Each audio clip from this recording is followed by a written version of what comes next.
Paging Aitken Robertson to courtroom number 2. The jury is back with a verdict.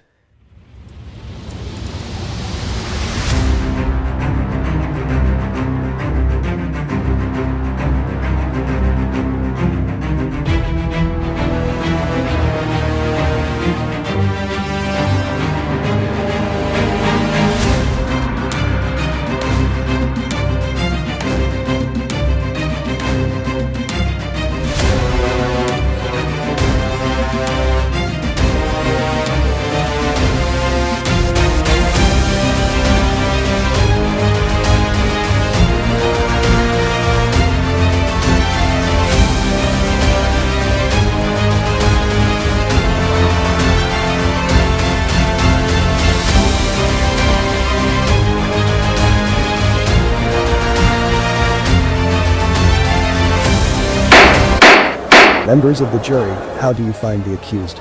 Guilty or not guilty? Not guilty on all accounts, Your Honor.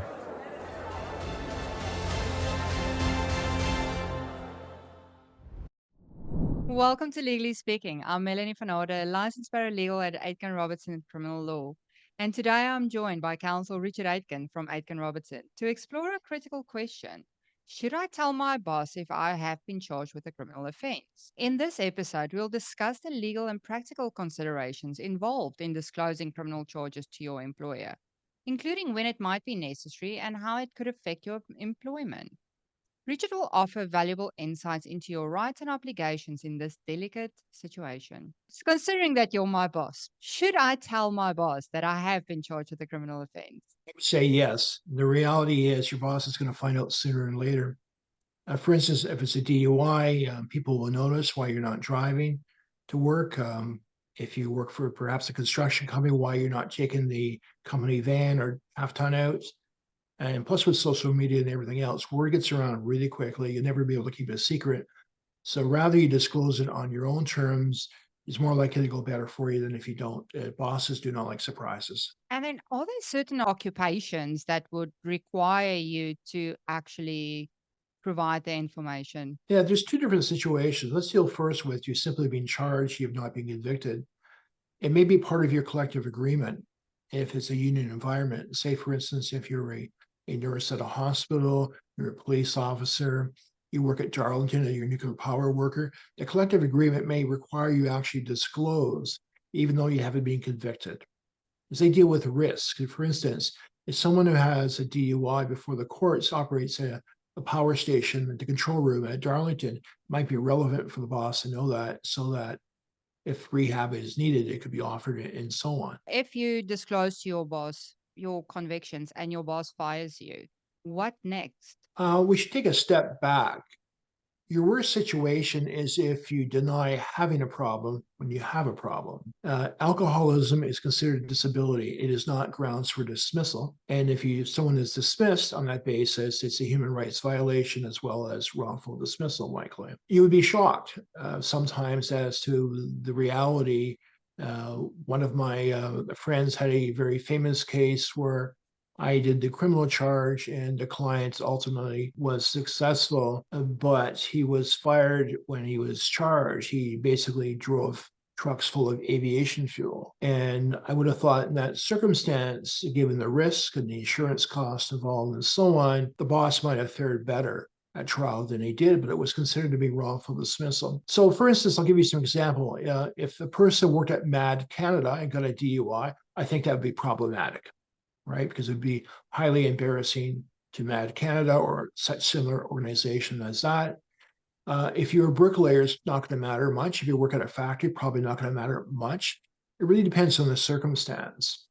But ultimately, remember, any boss can fire anyone for any reason, so long as it's not based on religion, race, and things like that. It's a question of how much notice is required, how much severance would be made as a result. And would you recommend someone that go through this to reach out to a labor lawyer? If they're fired, for sure. If it was a collective agreement, a labor lawyer would not get involved. It'd be better for the union, but not everyone, of course, is part of a union. Not everyone has a collective agreement of sorts. So if you've been fired because of a charge or a conviction, reach out to a lawyer, especially one with experience in labor law, and they can tell you whether or not you have a case. So, Richard, will this be different if you, for example, belong to a licensing board or a professional instance? Yes. Let's say, for instance, you're a lawyer. If you were charged with fraud, that would be something which would be reportable. And I'm sure the Law Society would be taking note of that, or theft. If you were a real estate agent, probably the same kind of situation with the Ontario Real Estate Authority wanting to know about that.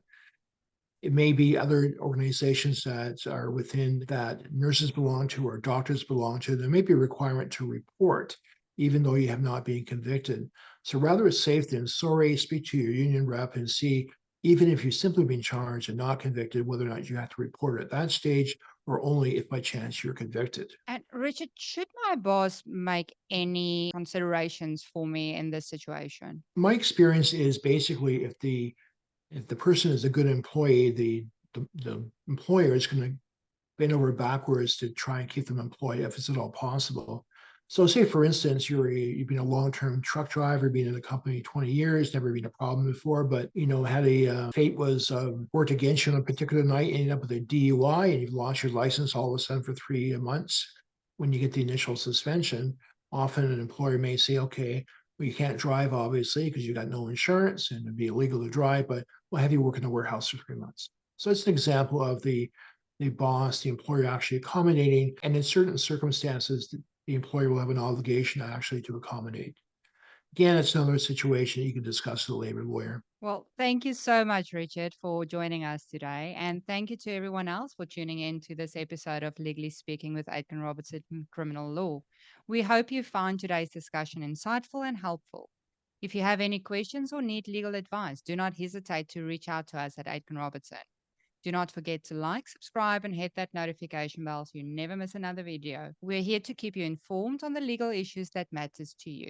Until next time, stay informed, stay engaged, and take care.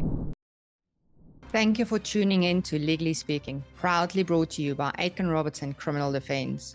We represent clients facing criminal charges all over Ontario, providing you with legal support and dedicated advocacy. If you enjoyed this episode and want to see more content, please like and subscribe to our channel. For more information, visit our website. We also offer free books on various types of criminal charges, which you can request on our website or by using the QR codes on your screen now. For legal assistance, call us today or visit our website to request a meeting with one of our experienced lawyers or licensed paralegals. Thank you for watching, and we'll see you next time on Legally Speaking.